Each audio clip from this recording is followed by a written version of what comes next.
everybody, welcome to my channel. I'm so happy you could join me here today. So today's video is a reading vlog for the week of March 19th to the 26th. I read 4 books this past week, and the books that I read were Do or Die, Premeditated Myrtle, Midnight Snacks Are Murder, and When the Duke Was Wicked.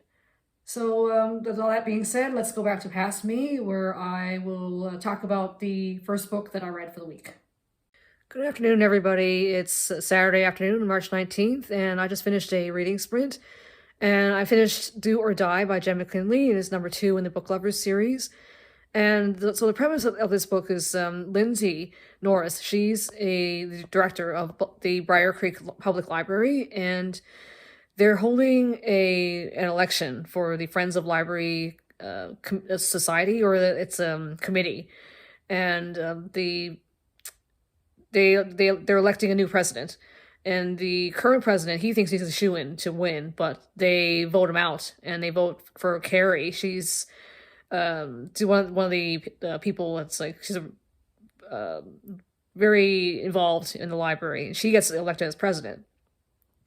So she's as I said before, she's really into books, but her husband Mark is not so much. He's he acts like a bit of a jerk in this book and doesn't seem to support his wife at all. And she feels really embarrassed. And in this book, when I was reading it, I figured it was going to be either Mark or the president, the current president that they got ousted.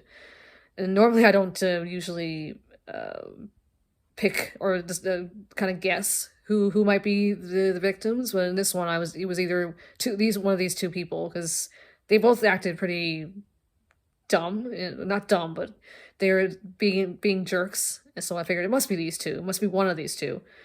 And so again, Carrie gets elected president, and then later we find out that Mark, Carrie's husband, is shot dead in his home. So they're so Lindsay is trying to figure out what happened, and because Carrie is suspected, they think that she might have something to do with it, but she doesn't. And there's also a dog in this book. He ended up in the book drop bin, I think it's called. It's one of those things that when you drop books off, it's this large bin.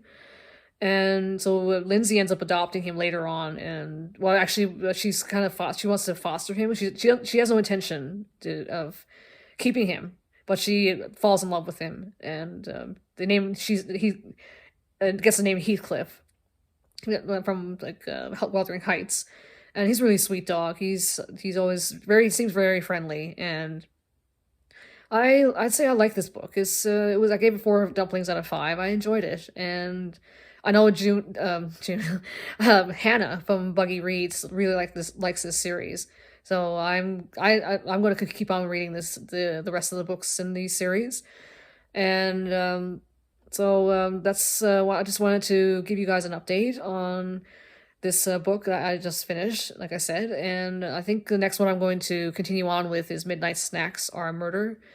And so I will update you again when I've read a bit of that, or I might even be finished by the time I update you. So I'll check in with you later.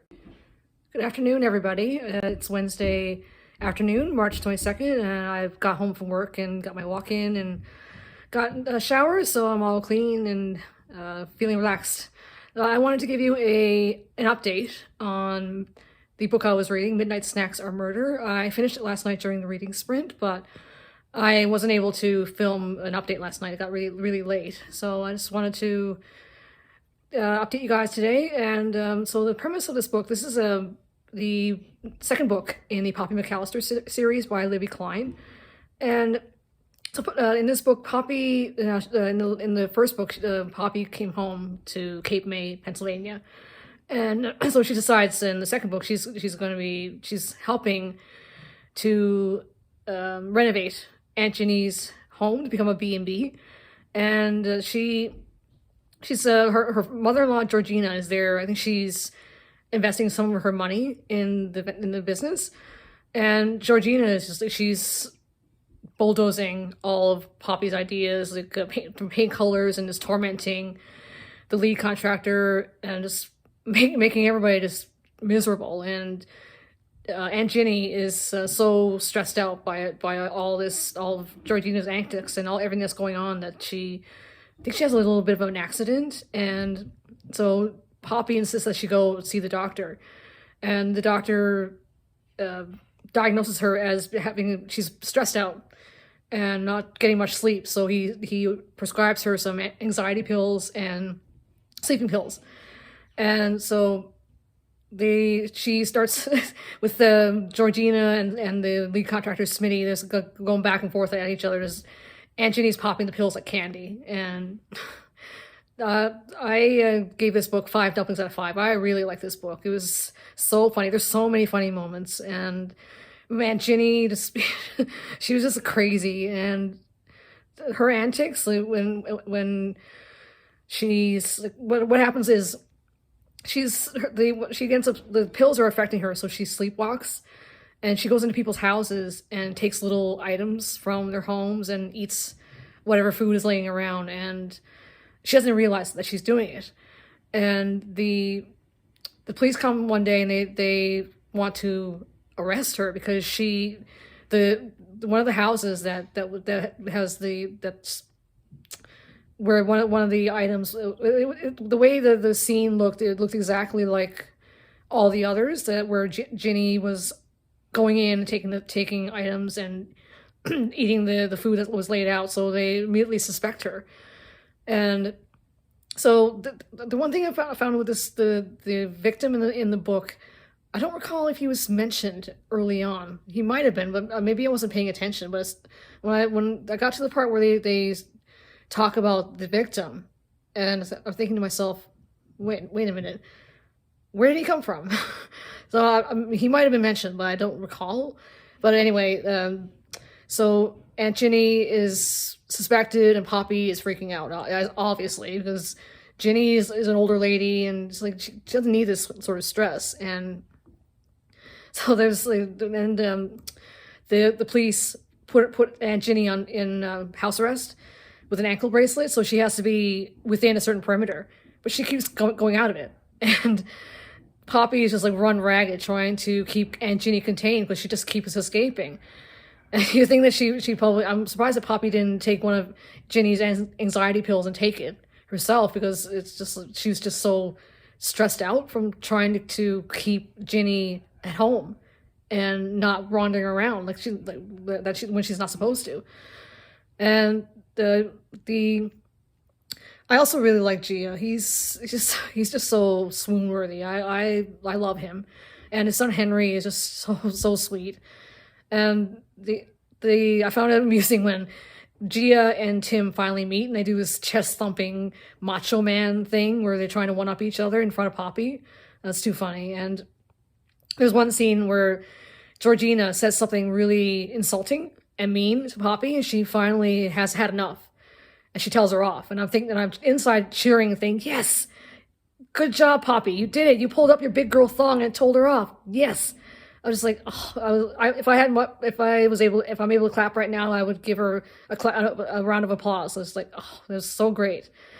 And like there were so many other funny moments with Figaro, and I really enjoyed this book. And the first book I gave 4 stars, and this one I gave 5 stars. So I think I'm pretty confident that this is going to be a favorite series of mine. And so I started to, I actually continue reading Premeditated Myrtle. So I'm going to keep reading that. I might get that finished soon, maybe even tomorrow, because there's another reading sprint that I'm going to be participating in. So I probably might get it finished tomorrow. So once I get more read in that book, I will update you again. Good morning, everybody. It is Thursday morning on March 24th, and I finished Premeditated Myrtle last night during the reading sprint. And so this is a middle grade mystery by Elizabeth Bunce, and it features Myrtle Hardcastle. She is 12 years old and lives in Swinburne, England, rather. And this is set in 1893, so it's Victorian England, rather. And so one day, her next door neighbor is found dead, and the cause of death seems to be digitalis poisoning. So Myrtle is finding this really strange. Like, why she was by herself, so how could she be poisoned with digitalis? And so Myrtle, she loves research, science, crime solving, things like that. And so she takes it upon herself to investigate and try and figure out what happened. So she recruits her governess, Miss Judson, along to help her investigate, and Miss Judson doesn't dissuade her from doing the investigations. She helps her with her research, with her wanting to know about science and things like that. And her father is the same way. He doesn't dissuade her as either. He wants her to be a 12-year-old girl, like all 12-year-old girls, like go have teas with other young ladies and things like that. But he doesn't dissuade her from learning about things and wanting to know about the world. And but she does. There's a scene in the book. I'm not going to spoil it, but she gets into a little bit of trouble with her father, and so he gets a little bit annoyed, and he wants her to stop with all the things that she's doing, wanting to know everything that's happening. So she does get into a little bit of trouble with him, but she keeps on doing it anyway. And so I like this book. I gave it 4 dumplings out of 5. I enjoyed it. I think there's more books in the series. I'm not sure how many, but I know there's a book 2. So I think I would read the second book. And also after I finished the book, I continued on with When the Duke Was Wicked by Lorraine Heath on audio, and so I am going to keep reading that. And I left off on chapter 6, so I might get it finished in the next few days. So once I do finish that, I'll update you all again. And so I'm going to head off to work in a few minutes. So I'll see you again next time. Hello, everybody. It is Saturday afternoon on March 26th, and I finished When the Duke Was Wicked by Lorraine Heath, and this is book 1 in the Scandalous Gentleman of St. James.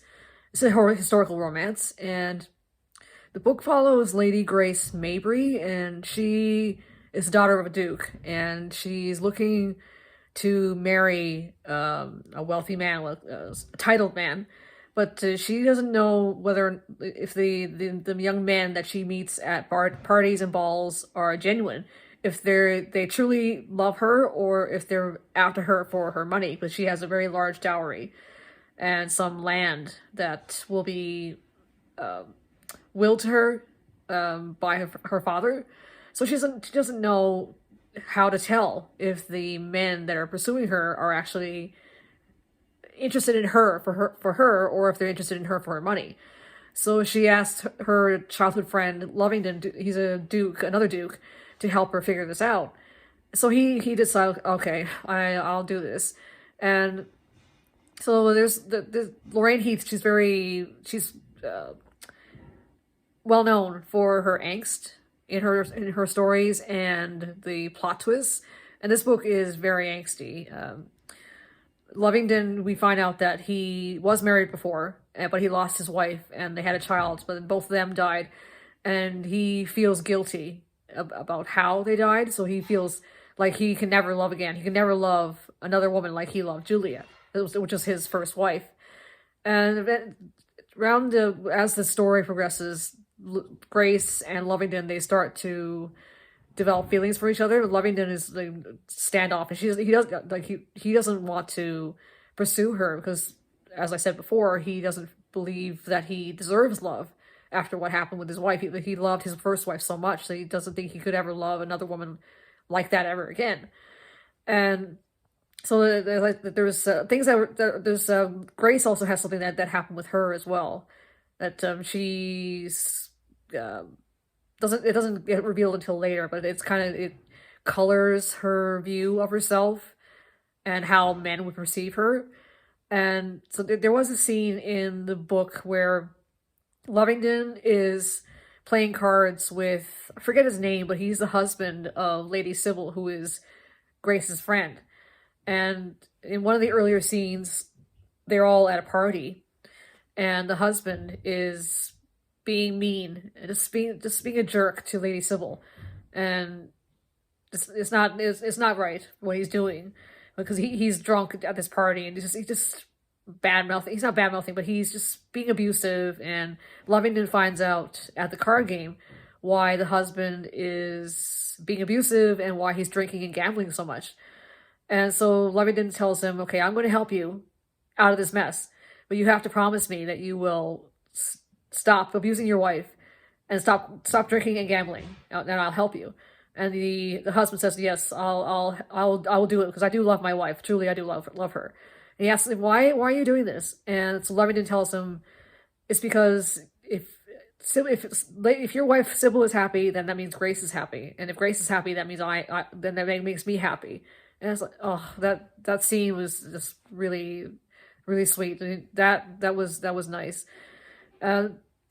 In this book, I actually vacillated. I was kind of undecided on what I wanted to rate it. I was going between 3 stars, 3 dumplings, or 4 dumplings. I mean, there were some scenes where I could have given it 4 dumplings, but I settled on 3. I mean, the book was all right.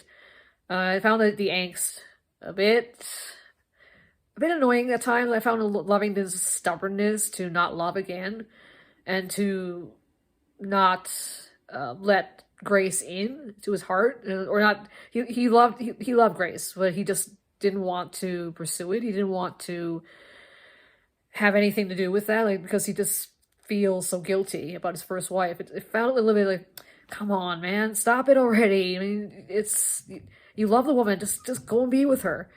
And so that got a little bit annoying, but with all romances, there is a happy ending, and so we all know all romance books always have happy endings. So I mean that's fine. I mean, it was all right, but the angst was a little bit too much for me. I mean, there's 2 other books in this. It's a trilogy, I believe, and so I'm gonna later on, I think I'm gonna read the other 2. But I just wanted to give you guys a quick update, and I'm gonna start reading some other books now that I finished this one. So I'll catch you guys in the next video. So overall, I think I did pretty well this week. I didn't give any book anything under 3 stars. I gave one book 5-star, which it's that would mean that for me that's a pretty amazing book, an outstanding book. So I think I did pretty well this week.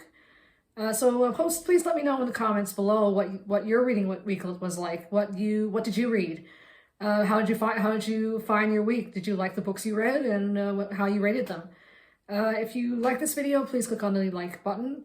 If you want to be notified when I post new videos, click on the notification bell, and if you would like to subscribe, click on the subscribe button. Thanks for watching. I hope you enjoy the rest of your day, and I'll see you next time. Bye.